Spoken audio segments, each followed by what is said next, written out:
Babala ng sorpresa sa pamilyang Kenyaman tungkol kay Ozgay Girl. Ang mga detalye sa paksa ay nasa aming video. Huwag kalimutang panoorin ang aming video hanggang sa huli.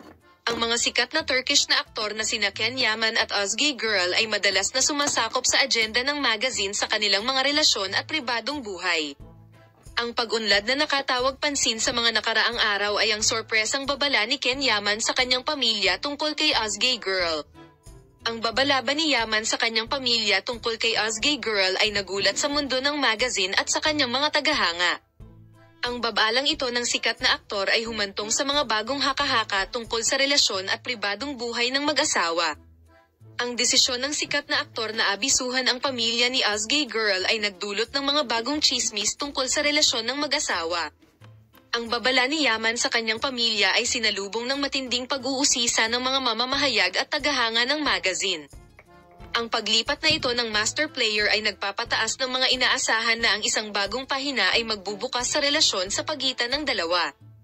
Ang babala ni Yaman sa kanyang pamilya ay binibigyang kahulugan bilang pag-iingat sa mga kaganapan sa pribadong buhay ng sikat na aktor, na umakit ng matinding atensyon ng media lalo na tungkol sa kanyang relasyon kay Ozgay Girl, isang sikreto.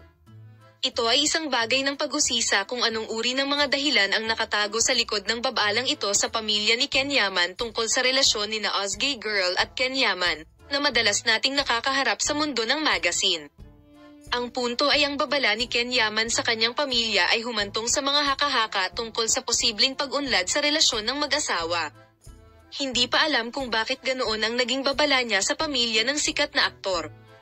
Habang ang relasyon ng sikat na mag-asawa ay nagpapatuloy sa matinding interes ng media at mga tagahanga, ang mga sagot sa mga tanong na ito ay inaasahan, dahil ang babala ni Kenyaman sa kanyang pamilya ay nagpapahiwatig ng isang bagong yugto sa kanilang relasyon, kung hindi man ay maghahayag siya ng panibagong misteryo. Nakapagtataka kaya itong babala ng pamilya ni Yaman? Senyales ba ito na maaaring magkaroon ng turning point sa relasyon ng mag-asawa, na pinag-uusapan sa mundo ng magazine, o isang pagsisikap lang na ibukod ang kanyang pribadong buhay? Ang mga kawalang katiyakan na ito sa media ay pumukaw ng pagkamausisa. Ang mga mamamahayag ng magazine ay kasalukuyang nag-iimbestiga kung ang dahilan sa likod ng babala sa pamilya ni Yaman ay ang mga pag-uusap sa loob ng pamilya tungkol kay Ozgay Girl o isang pagbabago sa kanilang relasyon.